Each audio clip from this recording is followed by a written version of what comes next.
Well, hello. This short video will be for Stat 110. I will be covering the last portion of section 3.1, and this is for Friday, March 1st. We'll go ahead and get started with where we left off then. So what we were talking about there in class was the idea that I needed one research question deserves one p-value. And we were measuring the distances between the observed and the expected. Now, we do that. We got started with that in class. We said that the expected for each of the different situations, the first set, second set, third set, and fourth set, were all at 7.25. And those distances, if we compute each of those, would be 5 minus the 7.25. So that distance is just coming from that first set. And that turns out to be a negative 2.25, which just is suggesting that the observed data is 2.25 below what I expect. We also have that same distance for the second set, which is going to be 6 minus that 7.25. On set 3 and 4, we're actually above the 7.25, so those distances will end up being positive. So in the bottom of page 10 there of the notes, we have that table where it shows each of those distances being computed. Now, one issue that we run into is when we add those up, when we add up those distances from expected, we're going to get 0. And we get 0 because of the canceling out effect that we mentioned in class. And it might be a little easier to see that on the bar graph here on the right. You can see that some of those bars are going to be below, but those get balanced out by what's happening above. So when I add all of those distances together, I'm going to get 0. Now that happens on any example, not just this particular example. So we're going to have to do something to get rid of this fact that those things sum up to 0. And what we talked about in class was getting rid of the negative values. And we can get rid of the negative values one of two ways. In method 1, we get rid of the negative values using the absolute values. So we would just take the absolute value of each of those distances. The other way that we could work is using squaring. And squaring will also get rid of negative values. So we would take each of those distances and square them. So here on the middle of page 11, I have a table where we can compute each of those. So if we look at the negative 2.25, if we take the absolute value of that quantity, that's just going to be positive 2.25. For the second set there, negative 1.25, well, in absolute value will just become positive 1.25. Positive 0.75 is going to stay positive. And then positive 2.75 will stay positive as well. So notice now that each of these quantities are actually positive quantities, so I'm not going to have a canceling out effect there when I go to add these up. When we do add those up, so let's go ahead and just grab our calculator and add those up quick. So let me do that. We have 2.25 plus the 1.25 plus the 0.75 plus the 2.75. And when we add all those up, we get a quantity of 7. I think that's the same quantity that we got in class as well. So under the absolute value, the total distance away from expected across all 4 categories would be 7 there. Now if we do this same thing with the squaring, we can get those values as well. And those values, I'd have to take negative 2.25 and square those. And when I do that, let's grab our calculator again. 2.25 squared is going to be 5.0. So let's go ahead and do that one. 5.0625.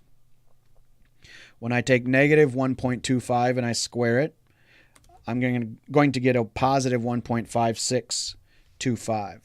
So again, these quantities are going to be positive because anytime I square a number, I end up with a positive number. 0.75 squared, when I square that, I get 0.5625. And then finally, over here at 2.75, when I square that, I get 7.5625. 0.5625. Now you can check this, but when I add all of those up, the quantity that I get is 14.75 there. So to be honest, it doesn't really matter whether or not we use method 1 or method 2 to compute this total distance away from what I expect. Now these are going to be different values because I'm using different quantities in this summation. So under method 1, my total distance from the expected is going to be 7, but in method 2, my total distance away from the expected is going to be 14.75. Now I should expect the values under method 2 to be somewhat larger because I'm squaring each of those. So now let's move on to building the reference distribution. I could build a reference distribution under method 1, or I could build a reference distribution under method 2. Either method will work. However, as statisticians, some time ago, we decided that method 2 would be a better approach than method 1. And the reason that method 2 is a preferred approach is simply because of the mathematics and the theory that is behind doing this test. So when we do squaring, the mathematics is just a little bit easier to do, a little simplified. So we actually use method 2. So when I'm trying to decide whether or not my data is an outlier, I need to determine then whether or not the value of 14.75 is an outlier against a no bias situation. So if I sketch our pyramids, this is what it's going to look like here. Okay, so I slid down here on the top of page 12. My study outcome, or my data value, is 14.75 now. And again, I've just collapsed that distance from expected, actually the squared distance from expected. I collapsed that from all 4 categories down to just a single number here. Now let's talk a little bit about the reference distribution. So I'm doing this one based on the squared distances. Now, if that quantity, the quantity that I'm computing up above here, if that quantity is very, very large, then I can expect that those distances, again, those distances from expected, were large. Okay, so when this number is really big, that means that I have a lot of evidence to suggest that I have some biases going on. So the end that I care about is to the right on this reference distribution. If you look at the left end for a minute, if that number, again, that squared distance away from the expected, is really, really small, then that must mean that across the 4 categories, my observed outcomes were pretty close to what I expect. And remember, those expecteds were computed under a no serial bias situation. So small values are actually going to indicate that I don't have any bias. Large values here are going to indicate that I do have bias. So one interesting note about these tests that we're looking at here is that when we go to get the p-value, we're actually just going to work with the right-hand side because this is evidence for the research question. Even though it is evidence for the research question, we still consider these types of tests two-tailed tests. Okay, so if we go back and think about what we're looking at here, we don't really worry about, am I an outlier below, if I'm too low on this reference distribution, or if I'm too high on this reference distribution. So when I'm measuring these distances, again, I'm not worried about if it's below or above. And in fact, the squaring eliminated my ability to determine whether or not it was below or above. So these are two-sided tests. These are considered two-sided tests. However, when we do the p-value, when we're determining the p-value, we're just going to use the values to the right of 14.75. So that's a little confusing compared to what we did in Chapter 2. So let's real quickly talk about how am I going to get the reference distribution, and I'm first going to talk about method 2, because that's what I have here, using the squared distance. So under method 2, what I need to do is go ahead and use the information that I used before in constructing of the pyramids. So if we go back to what we had talked about in class here, when I was pulling out of the hat, so going way back here to page, there we go, when I'm building the pyramids, go way back to page 4. What I did was constructed a simulation model where I was equally likely to determine a winner out of the first set, second, third, or fourth. We computed the number of times the winner was determined out of the first set, second, third, and fourth.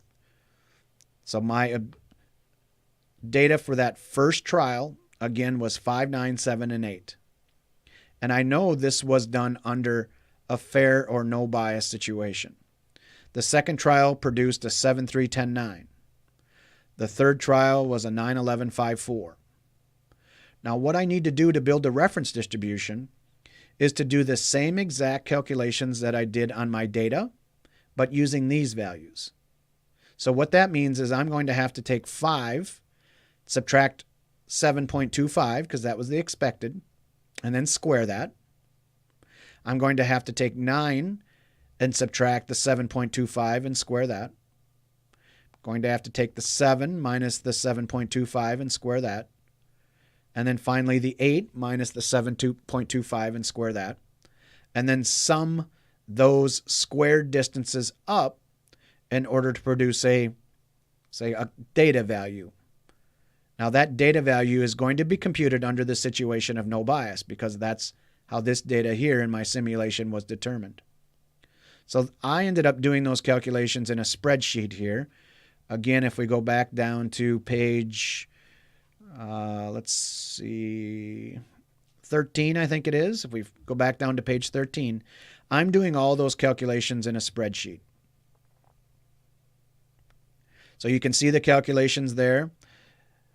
In the middle of the page, I actually have the calculations. So again, if I take 5, if I zoom in a little bit here and look at my cursor and cell G2 there, I took 5 minus the 7.25 and I got a value of 5.06. I took 9 minus the 7.25 up here, squared that, I got a value of 3. I took 7 minus 7.25, that's what I'm doing here. And again, that's pretty close, so that squared distance is going to be really small. And then finally, I took the last value that I got was 8 there, 8 minus the 7.25, and I squared that. And then over here in column K, I'm just adding all those up. So my quote data value, my first data value from my simulation is going to be 8.75.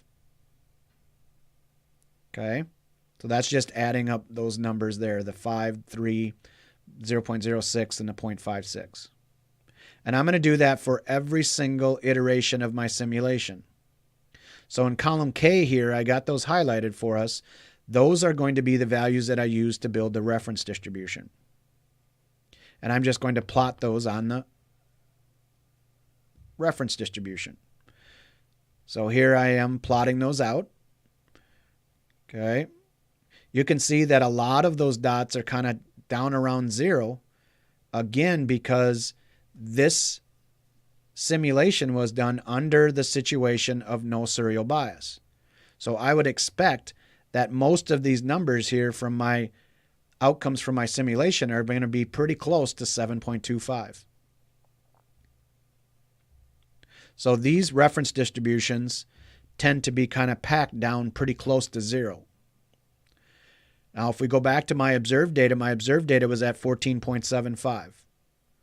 So I'm going to lay down what my observed data is, and then I'm going to compute the proportion of dots that are bigger than that, as I said earlier. Again, because values to the right indicate bias. The p-value in this situation, I got 51 dots, I guess, that are above 14.75. So 51 out of 100, my p-value is going to be 0.51. Now, in doing this process, again, I was able to take the information from 4 different pyramids, okay, and push the information down to a single pyramid.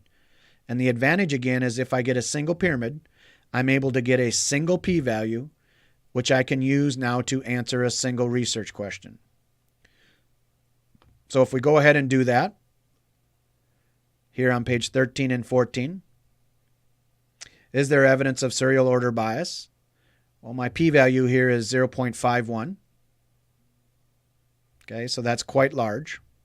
My decision rule is if my p-value is less than if my p-value is less than 0.05, then I have enough evidence, but clearly I don't here.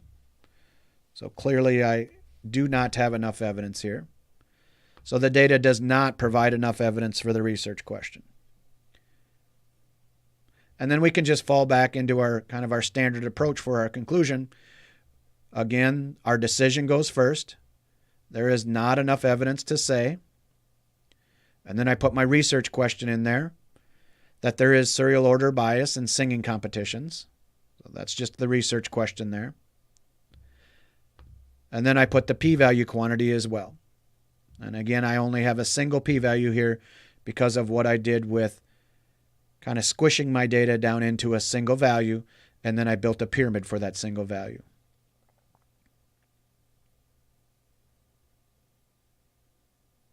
Now, if we were to do method 1, if I zoom out a little bit here and look at method 1, in order to get the reference distribution for method 1, I'm going to do something similar to what I did with method 2, except for squaring, I'm just going to be taking the absolute value. Now these numbers should be smaller because I'm not squaring them. And you can see the values in column K here tend to be smaller. Now my observed data, again from our study, if I do the absolute value, so let's go back up and look at where I got what I mean by that. So here I am with my observed data. When I use the method 1 approach, my observed data gave me a value of 7. So when determining whether or not my data is an outlier, I need to reference 7 on my reference distribution. So if I'm using the absolute distances here on the top of page 13, I'm going to be counting the p-values to the right of 7. Now the answer that I get from the method 1 and method 2, you can see are slightly different. The p-value here is going to be 0.55. What I had when I was using the squaring was 0.51. So these two approaches might not agree with each other exactly, but they're going to give me similar outcomes. Again, the approach that we're going to use going forward is method 2. That's squaring of the distances. The name of the test that we're learning about is called the chi-square test. And the reason it's called a chi-square test, is because squaring was used in the formulation of the data value, or what we would call the test statistic. Okay, so I think that's a wrap for section 3.1. We will, let me go back to here. I think that's a wrap for section 3.1. We will pick up on Monday, March 4th, with section 3.2. And that'll be just another case study of looking at what happens when the pyramids are not all lined up at exactly the same spot. Okay, thank you and have a good weekend.